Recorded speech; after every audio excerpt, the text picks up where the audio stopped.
You're now watching two old farts making noises. Joe, do you know why some businesses succeed and some businesses fail? Why some businesses grow and some businesses don't? That's what this show is all about. Business, business, business.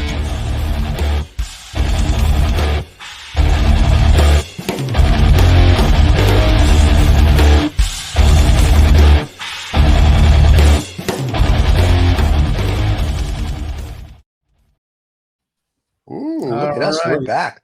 Wait, now We're before we Yeah. start, David, what's the new show we're doing next week? Snobs and Knobs or Knobs and Snobs? What's that called? No, it's called what you're doing. I think it's called no snobs or knobs. Okay, yeah. The Scotch and Cigar Yeah. Show, everybody. It'll be A Scotch coming out in and 2 Cigar weeks. Show. Yeah. Yeah. New show. Other new show. nationalities are also invited, not just the Scots. Yeah, now we're gonna have like people like Japanese whiskey and Irish whiskey. So yeah, we're not racist like that. And then we've got AI shows that are doing well. We've got Twin Bloods. We've got an AI short about Alzheimer's for people that want to see that. That's Those all. people who can remember watching it anyway.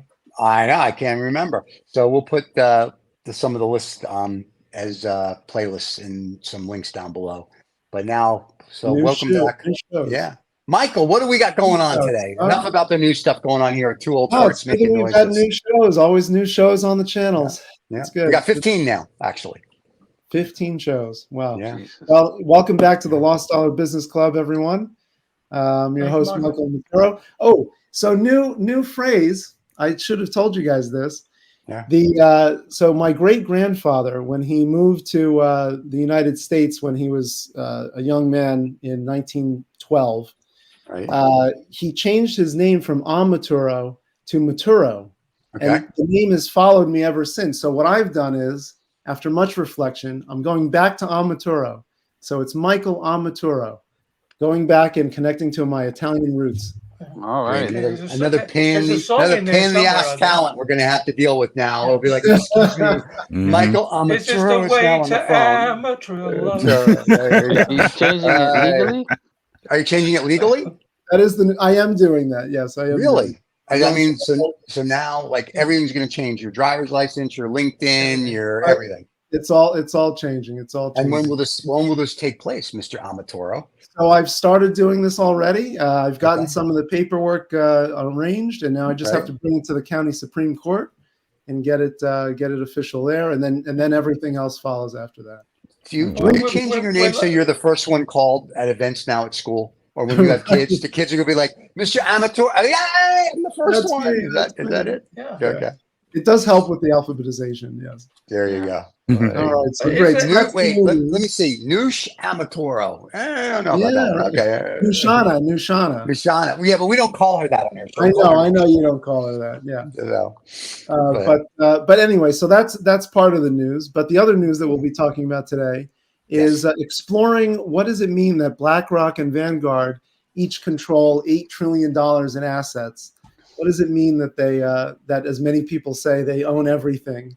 We'll explore that concept, and then after that, we'll talk about what Amazon did to one of their users, shutting him down for a comment that he didn't actually make, a supposedly racist remark made to an Amazon driver through his door. Lawsuit and First Amendment rights, baby. Oh, I love this show already. Hey, David, you have something special?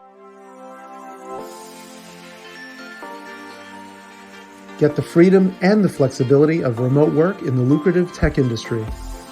Bend your life around the world.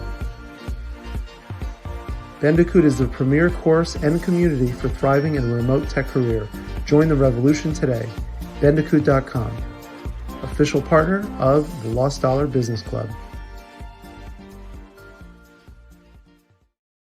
All right. Now we're back. So we're back. Okay. Yeah. So where do you want to start? We already did Michael's name change. That was exciting. Yeah. That was great. I want to go straight into BlackRock because I really have a problem with him. Oh, Oh, okay, here we go. Let me get a drink. But you don't. Look, all right. Are you outraged, John? Is that what it is? I'm totally. We've given there we go. BlackRock way too much power. The problem is that they're an aggregator. They're not. They launched a bunch of funds, right? First of all, they didn't have anything. They bought iShares from Calm Barclays. down, John. Calm down. They bought iShares, which was a mutual fund company that was owned by Barclays. They've expanded it, and they've become the biggest mutual fund ETF company out there, right? With $15 trillion dollars. What it means is, when you buy a fund, that becomes part of their total asset number. Now, all these funds invest in various different companies, and these companies have annual shareholder meetings, and management has proposals, and major shareholders have proposals. Now, when you invest in a fund, you're not going to directly. You should be able to directly vote, but you don't, and so BlackRock votes your shares. It votes for you, and it takes and it says, okay, well, I think this is a good policy or not. Let's just say, I don't know, we're going to reduce our carbon footprint. This is a proposal, and the company should have a goal of within 5 years to do something. Now, so they then take, the power and the aggregation of all this money to make proposals to companies and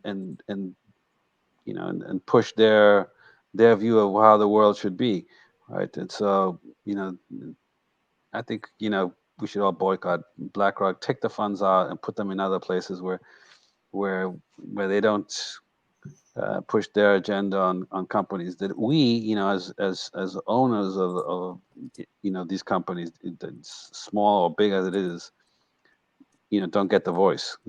Larry Fink all of a sudden decides, hey, I want you to reduce your carbon footprint, or I want you to implement certain social policies, and they're big enough, right? They have the votes to influence that. So I think it's, we got a problem there. If they were not, if this guy didn't get the power high that he's getting, and the press that he gets, and he gets to go, he's a big mucky muck now. He's the head of this big asset management company that has 15 trillion, and he has huge power to influence. I think as a consumer, I basically don't, if I see a BlackRock ETF or a fund, I look for an alternative. I'm sick of this guy, telling us that he votes for us. But he doesn't vote for us. He votes for the rich. So he votes, votes for me. Well, he we're votes- good. I'm happy with this, John. I'm good. I don't see why you're outraged. He votes for himself. He Well- votes for what his philosophy is, and I'm like, Right. bullshit. Go Well, back into your. so BlackRock has 20,000 employees. Vanguard has, I don't know how many Vanguard has, but Yeah. these are large corporations that control a lot of assets. So we're talking about trillion. You said $15 trillion Between the both. Between the both. So it's each one is $8 trillion or in that range. And so, what does it mean that these companies are do you think that these companies like BlackRock and Vanguard, when you say that they're influencing the companies that they vote for, they're voting on, you're saying that it's an undue influence, that it's too much concentration of power, it should not be this way? So what I'm saying is, the voting of proposals for each company should be sent to the individual shareholders. Right? So if you own a fund, let's just say you own an S&P fund, and let's just say Microsoft has an annual meeting. They're supposed to send what's the meeting going to be about, and you as a shareholder can make proposals. If there's enough people that join you, they'll put it on the agenda, right? And the company has, they'll talk about their business, what's the coming year up, and what issues there are. right? And you vote on directors that vote. So my understanding is, you're not getting to do that vote, and BlackRock is doing it on your behalf. Right. But John, let me ask you this question. If I go into a fund, I already know that's going to happen. And a lot of the people that go into, like, whether it was a Templeton fund or, the World Fund from Magellan back in the day, where it grew like from nothing to like 50,000%. If I go into a fund, I'm not a money manager, right? So I'm saying that BlackRock, Vanguard, whoever it is, they're going to manage my money. If they're managing my money, they in theory, not saying it's right, should know better. If they know better, then when it comes to a shareholder vote, they should vote for me, because that's what I'm in. I'm basically, they're my money manager, right? So that's the A part. If I have a money manager, when there's a shareholder vote, usually the money manager will say, like, what are you thinking? Like on the board or whatever. But it depends on how many clients they have. Vanguard and BlackRock, let's say, have millions of clients. I don't think they're going to call the five of us and go, listen, your opinion, they don't care. They have money managers, and their job is to vote, I guess, like the board tells them, or Larry Fink tells them, the board. So I think that's the issue. Yeah, look, the issue is, this can be completely automated. This it's not they're not going to call you on the phone. When there's a shareholder meeting, there's a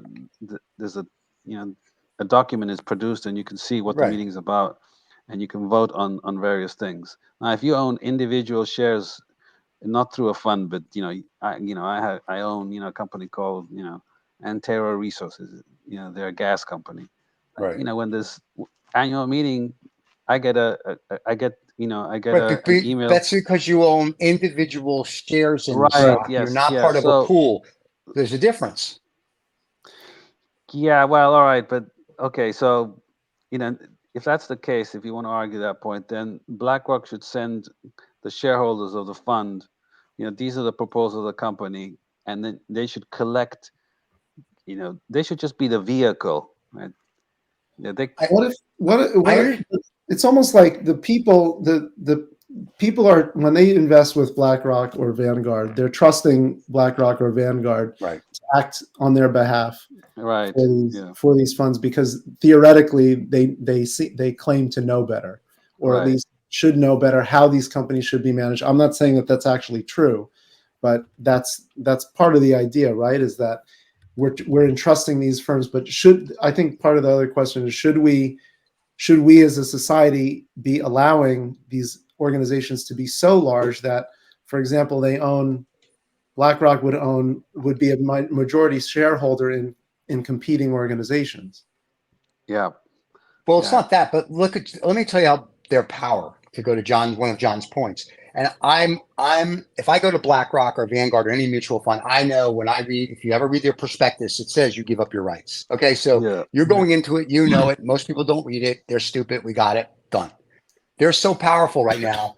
Now we're going to go into crypto for a second. They are going to get a EFT fund for Bitcoin approved. It looks like here in the next month or so.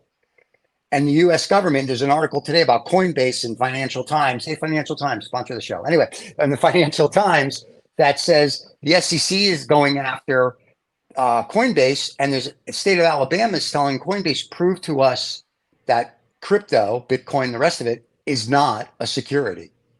So, but BlackRock in the interim is going to get an EFT fund or whatever ETF. Thank you, to sell crypto or Bitcoin. So, and they're going to treat it as a security. So it really is whoever the 800-pound gorilla is in the room that controls it. And when you have a 5 trillion or whatever the number is, you control it. And that's the game. And everybody that's going to go into their ETF fund, John, is not going to read the prospectus. They're not going to do anything. It's just like the index funds. It's just like all the stock funds. No one reads the prospectus. So they don't realize the minute you give them that dollar, you lose control. You have no control. They don't realize there's a management fee. But maybe they don't know what the NAV is. Maybe the people. No, people really ask anybody if it's not that they don't care. They just don't care. They don't care because they're a broker, or they saw the commercial, or they saw the ad. It's not that they're just, people are inherently lazy. They do not read. So you don't know what you're getting into. They don't know the difference between the NAV price and this price. And if I buy it at this price, why is it like they don't understand any of that, right? And you have to read the prospectus. So people have given up. So this has been a voluntary effort for people giving up their Yeah. rights to BlackRock, to the Right, Vanguards of the world. I agree. Yeah, Yeah, It that's- was sort of a sort of herd instinct, and you think, oh, these guys, Yeah, look the like thing they is- know what they're doing, and they're big. So if they're big, they must be safe, and I'll just have an ETF and Yeah, SVB was safe. Hey. They were big. Yeah. pay through the nose for the wrapper every day of my life. But hey, who cares? yeah. The problem is that I don't know if it's a problem, but when you give up the responsibility for managing your own money, then you're not interested in the details, and so Right. voting on one company at a time, it seems like well, I only have 10 shares or 100 shares, I don't really care, as long as it's a lack of interest in Right. Well, it's you an remember interesting that- thought. Then, Do you remember that 70s commercial when E.F. Hutton talks, people listen, yeah. It's true. right?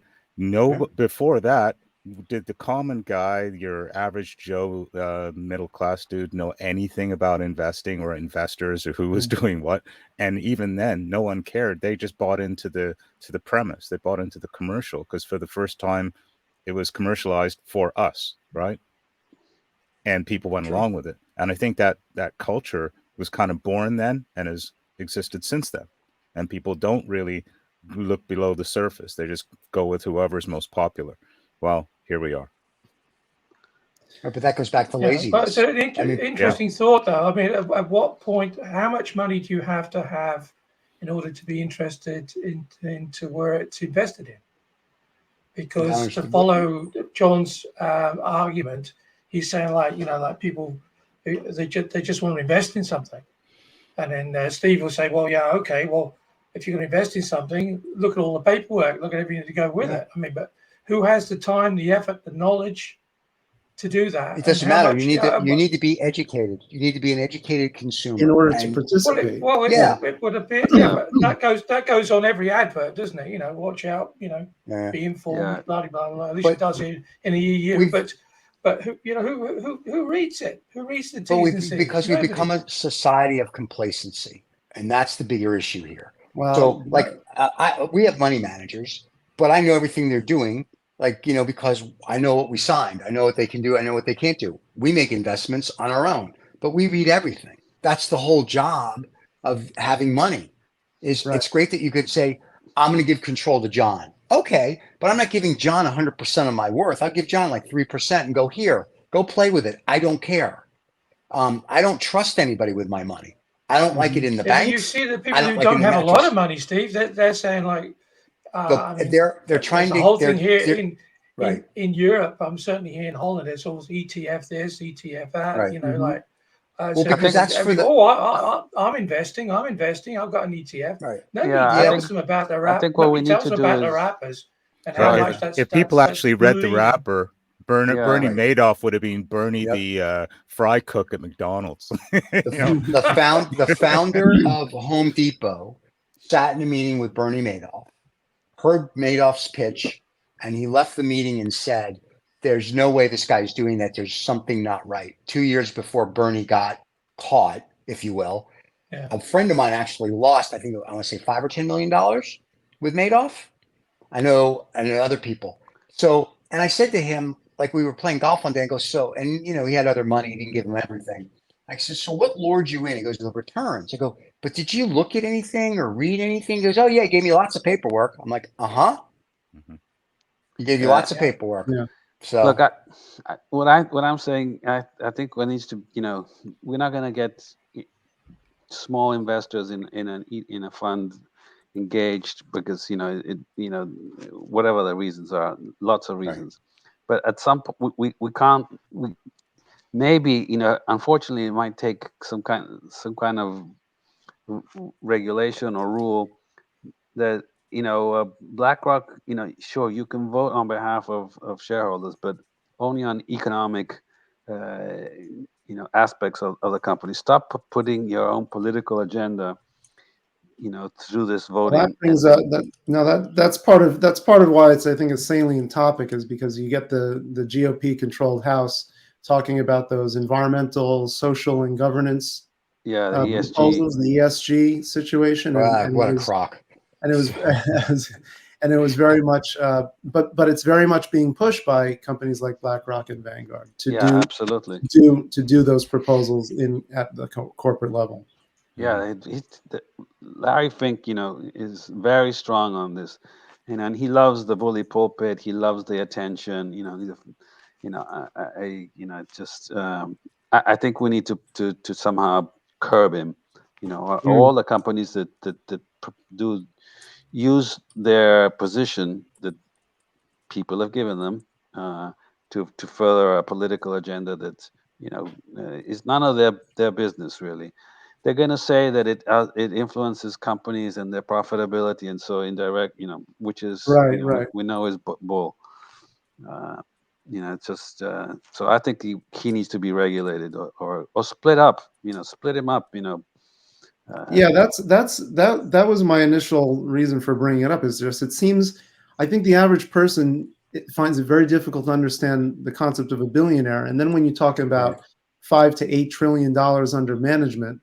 Yeah. What is that? Those numbers are almost unthinkably large for most people, including myself.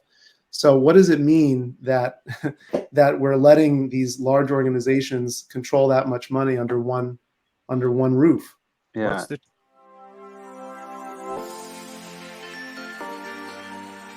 Get the freedom and the flexibility of remote work in the lucrative tech industry. Bend your life around the world. Bandicoot is the premier course and community for thriving in a remote tech career. Join the revolution today. Bandicoot.com, official partner of the Lost Dollar Business Club. All right. Final words on that, John. Yeah, final words. Look, we either split their business into active and passive, which is what they have a lot of passive, index fund management, and or we put some kind of a rule that says, look, if you're going to vote the shares of all your shareholders in all your funds, you got to get out of the politics of your agenda. You just stick to to the basics of what the business that you're voting for. So something, or we have to look into it further. Somehow you can't get this one guy, or team or whatever it is. One group of people, yeah. Yeah, one group of people having such outside. You mean the senators and congressmen that BlackRock pays to their campaign that got elected to do it? Yeah, that's good. Let's do that. Let's have the Fox guard the hen house. I like that. It's a great idea. You're awesome. Their assets under management is more than 3 times the GDP of Japan. Right. That's frightening. And Japan is only this big. Yeah, Godzilla. So that's why. Yeah. So. All right. Let's talk about Amazon now. This is gonna be great. Oh my Lord! Another behemoth, Amazon. So the story is a guy who has a smart home. So he has an Alexa and he has all kinds of technology to use and monitor his home. He had a package delivered from Amazon to his house, and his doorbell, which is not an Amazon doorbell, but it's a doorbell it's an electronic one. He has it automatically programmed to introduce itself to anybody who approaches the door. The driver, who was wearing headphones at the time, thought that it said something, some sort of racial slur. And he reported that to Amazon, and then Amazon shut down the accounts, locked out the accounts of this individual. And he wrote about it on Medium, so I highly recommend people read that, A Tale of Unwanted Disruption, because the guy was locked out of his accounts for a week, and the only reason why he had any recourse was because he had backups and he had built a system where he's not totally reliant on Alexa to operate his home. But the average person probably does have their home, if they're using a smart home, totally reliant on one system. So it gets into the question of, should corporations be punishing people like that for free speech in or around their own home? I would have one better for you. So an idiot wearing headphones walks up, doesn't really hear anything, but thinks he was insulted by a doorbell. That's Is that what you're saying? Basically, for like full That's what stop. happened. Is this it? That is Yeah. what. Yeah. So let me. Amazon held it up for a week. I mean, he actually had to challenge it for a week. I got it. So let me get this straight. Moron comes from his truck, rings the doorbell, and the doorbell goes, "Hi." And probably all it said is "Hi" or "Welcome to my home." Yeah. The idiot / moron / guy that needs to take off his friggin' headset hears some racial slur because Right. he's got a chip on his shoulder and a small penis. So because of that, no, it's true. I read that in an article. It's on the internet. It's You gotta read be that true. one, yeah. That was Yeah, I read that. It was in the article, I think. Yeah. So, Yeah. but my point is, so he has a chip on his shoulder. He thinks he hears something racial. So instead of going back to your truck, take off your headset and walk back to the door to hear it again. Right? Like a person with, I don't know, As at least excuse double me, IQ can I help points. you? That's and the record it. Right. And then Yeah. record it and say it. So instead he calls whatever. I was racially blah, blah, blah. You know what, pal? Too bad. This is the real world. But the guy Yeah. didn't say anything. If I was this guy, one, I'd get a First Amendment attorney. I'd be Mhm. suing Amazon. I'd also Yeah. sue the moron because that Yeah. would just be awesome to sue him. And then I would make Amazon pay me damages because that is now Big Brother. So you're telling me as a company now, I can't say anything. If say and see, Look, and you let's say just take this to anything a let's just take this one step. If I did say something racial, Right. you're still then don't serve me as a customer, but say, hey, Bingo. listen, we don't want you as a customer, and we're Yep. getting rid of you. Here's your week's notice. But you have no proof except an idiot with a headphone who didn't hear anything. Right. And they shut him down. Yeah, exactly. And that I would have attorneys, Alan Dershowitz, even though I don't like the guy, but I would literally have the super Jew suing them for my First Amendment rights, and I would be all over this like wet on rice. I Yeah. remember once when I was touring with a band, and we went to this club, and we were just going there just to talk to the owner and kind of sort things out of how we were going to play there. So we show up at the door, and the bouncer, this guy standing at the door, goes, "Yeah, you can't play. You can play there, but he can't play there. So get off the property." Like, but he's the bass player. No, like, yeah, and I'm the lead singer. And we went back and forth, and all of a sudden he pulls out a snub nose, points it at me, and goes, "He ain't playing here." Well, guess what? We didn't play there. It's, Whoa. you know, it's shit, and it's terrible that somebody would do that. But hey, we just didn't play there. You know, Yeah, but I don't get the point of this guy.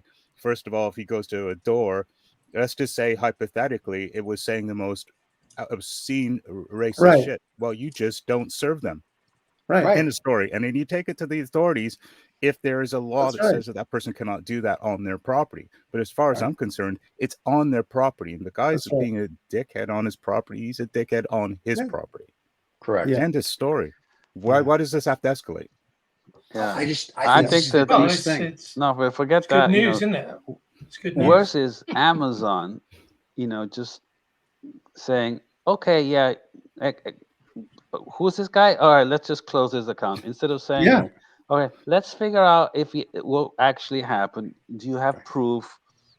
They didn't really go through a process of saying, okay, did somebody really say something? Let's just, they just close the account. So it shows Yeah. you that when you buy one of these products, they probably in the small little print that's like impossible, even with a, some kind of a magnifying glass to read, that you've given up all your rights and we can listen to what you say, and we have the right to do whatever we want with the product. So that's part of the problem right there. It's absurd. Second Well, I is, have a- why are you Oh, sorry. buying these products, you lazy, it's just total laziness. Just don't Yeah. buy this shit. Yeah. Yeah. But Don't meanwhile, buy- John's got I 5 have a Amazon problem- Prime packages coming this week. So No, I don't. Yeah. No, I yeah. have But a it's this problem anyway Karen and with- Ken mentality, yeah.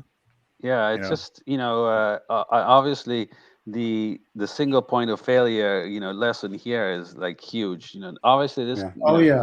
Yeah, so it's if you're going to go that route, better have a backup that's not from some big outfit that's has a political agenda, or wants to be the I don't know, the super nice company, and attuned to social mores.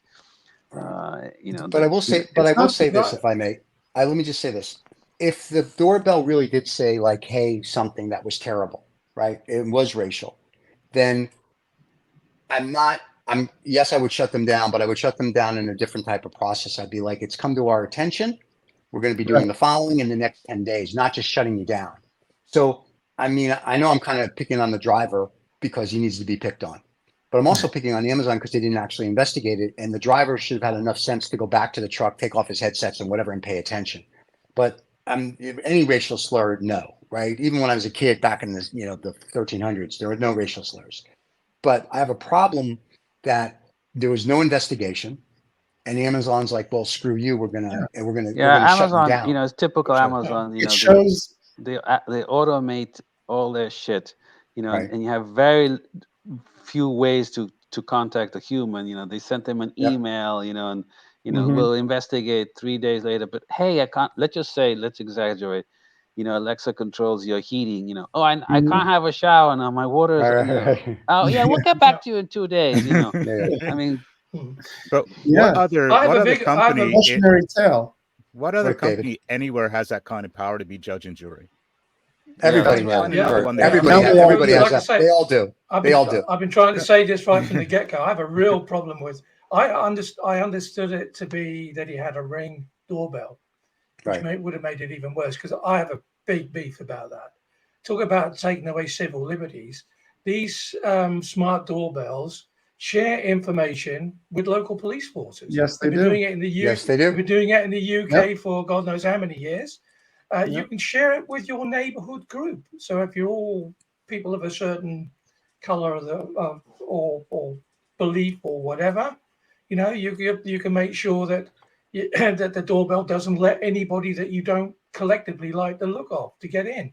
This is a doorbell, and it's facilitated by Amazon. And the worst thing is that all that data, you can say, "Oh, I'll do it locally. I'll keep it all in house, the data," because it's going to fill your computer up like yesterday. So most people choose for it to be put into the Amazon cloud. And what are they doing with all this stuff? That's the most scary thing about it. And everybody says, "Well, I don't care because I can sit upstairs and see who comes to my front door." No, I'm glad you bring that up, David. All of this, they call it smart technology, but smart is really it's an acronym. Big brother. And it's all about. It's smart for them, but it's dumb for us. That's for the consumer. Yeah, that's all this. Convenience. Let's make it easy. And if you look at all the supposedly tech innovations, they're all about making it easy. Get a package home. In 2 minutes. Just go. Like the old clap on, clap clap off. on, clap off. I love those. Those were great. Turn on the lights for me because we're showing our age here, guys. Yeah, I mean, right. John's really old. It's just a bad. At my age, the clap means something completely different. But yeah, there you go. That was a great band. I mean, there are benefits, but it just come on. I mean, no corporation should be punishing people for free speech. That's the role. That's just. That's what that is, though. But I'm just saying, though. I hope this guy sues. I'm sure he won't, but I really hope he sues, or some First Amendment attorneys like, there's a lawsuit here, because there really is. And once again, if the doorbell really did say something racial, then by all means, you don't want to serve them as a customer. I totally get that. That he would have programmed that himself, wouldn't he? I mean, it's not like the doorbell. Unless, of course, you have some sort of firmware already built in. Maybe we had this discussion on another show. Maybe you could buy a racist doorbell.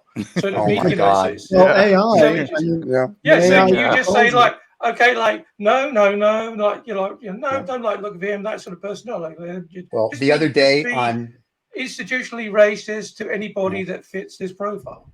Now the other day on Vaguely News with Rob Vega, we did, which is a short out now. We did the racist doorbell. We literally came up with the racist app. We did that for the people that it's 3 funny minutes, but it's really like, okay, you want to be so it's getting to a point now where you can't say anything because if someone doesn't agree with it, You we'll get shut cancel. down. You're going to get a problem. I kind of like the old days where we all handled it like an adult. If someone said something you didn't like, Yes. you'd be like, dude, that's, Mhm. you know, that offends right. me. Okay. And we're done.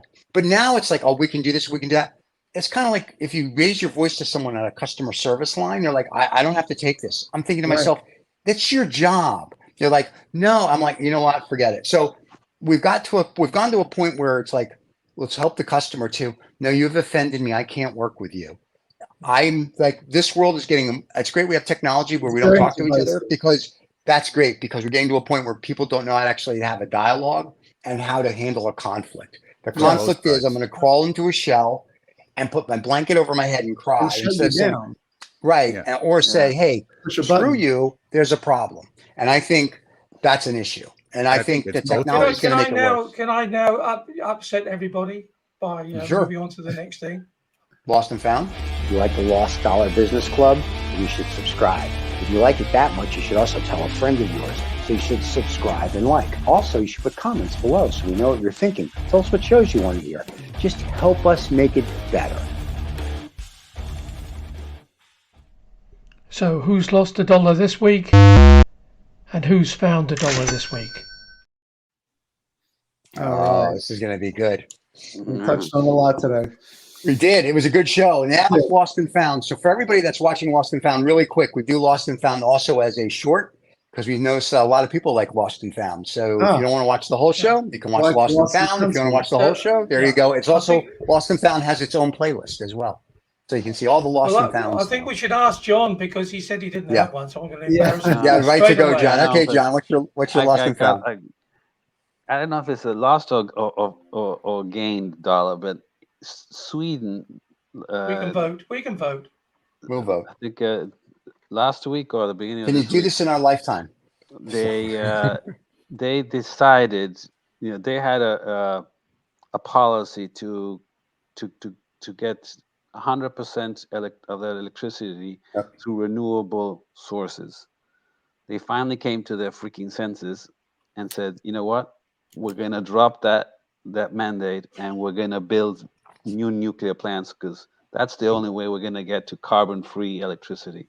So I think it's, I don't know, Sweden got a lots of dollars saved because the renewable thing is just a disaster. So and Is it a lost or found, John? It's probably a found dollar. I think they got a dollar gain there. Yeah. All right, so it's a found. Very nice. Yeah, Ooh, found, look, we yeah. got a cash register.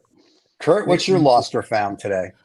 I think my found is there's a Canadian company out there called Canada's Carbon Cure Technologies, and they've taken on a technology I think that was initially started by the Dutch and then taken on by the Koreans, which is a concrete which absorbs carbon dioxide. And in Korea they used it in tunnels and so on. And this Canadian company is taking it to another level where it's doing an even more efficient job of removing carbon dioxide. I think this is definitely a way forward if you think of the number of not just bridges and tunnels, but all the structures that we have. If we could reduce the carbon CO2 by using such technology, that's a huge way forward. So I give them a big old green tick. All right. Carbon reduction. Ooh. Yeah, that's a big. Right. What do you that's have, always David? good. Yeah, David. Wait. Yeah, let's go to you, Dave. What meter we're going to talk about today? That's not real. I can't wait. What are we going to lose our lunch over today? This is something I was quite excited about. This it's a Singaporean company called Ultrapax, and have now actually they've been looking at this since 2019, trying to crack the chemical code, but they've now found a way of converting food waste, predominantly they're using wheat and malt and barley. And they're converting it to making it into packaging, because one of the issues that it's been done before, but one of the issues you have with this reuse of this totally biodegradable packaging is that it doesn't function very well if you're trying to heat it, or it'll get burnt or it'll leak. And because one of the big waste product issues they have, of course, is coffee, takeaway coffee, and have found a way now of producing this stuff which doesn't leak, doesn't burn, and could actually totally revolutionize food packaging. First of all, fast food packaging, which of course is a big issue everywhere on the planet. And for all those people who you're desperate not to have a leaky Starbucks, I suppose. So for me, definitely. Nice. hemp. We're three for three. All right, Michael, what do you got? Well, I've got a found one for Apple, a found dollar for Apple, because after They need more money. They need more money. That's right. After their announcement of the Vision Pro, their AR headset, Google decided to cancel their augmented reality headset called Project Iris. So Google lost that one, and certainly that's a found for Apple. The flip side of it, though, is that Google now is going to work with Samsung and Qualcomm to jointly come up with an AR headset. So I think it's still a one for Apple, because I think they're already, without even having the product out there, they're already shifting the landscape of augmented reality. Very nice. All right. So we're 4 for 4. Now let's see what I do this. Here we go. All right. Here's what I have. I'm very excited that it was in The Economist yesterday, another company that should sponsor us, but yeah, we'll talk about it. Anyway, a new gravitational wave was detected and has astronomers excited because they're thinking that this gravitational wave is how everything started. So I'm 50-50. It's a lost and a found. I think it's interesting that we found it. I'm glad. On the lost side of it, listen, and you're not going to know squat. I don't care how much science you go back and find and know, unless you were there on day 0. You have to be there at negative 0.0001. And then you can tell me that what this really does. But I think it's cool that we're finding stuff, and we're finding that the universe is expanding and doing, and things that we didn't know before. And the government keeps lying about other things to us, but at least scientists are saying that they found something interesting. So I thought that was a good find with a possibly a little bit of a loss. So 50. That's a plus for science, though. Yeah, that's good for science. Good for science. And remember, for this is a great segment, but remember, we're revisiting our topic of the myth of free trade, because next week's episode will be with Michael Collins, the author of the new book, Dismantling the American Dream, How Multinational Corporations Undermine American Prosperity. So that'll be a big topic for next week's show, and we'll have him on the show. Yeah, that's exciting. It'll be our first guest that we've had on the show. Next week, he'll be replacing David. Next week. David will be on holiday. David will be on at a certain different time. Yes. Yeah. Yes. All right, great. Well, everybody, thank you for watching. Don't forget to subscribe and like to the show. We look forward to seeing everybody next Saturday, same time, same bat channel, 6 o'clock in the morning. The show goes live in Eastern time, and wherever it is your time. So we'll see you all next week. David?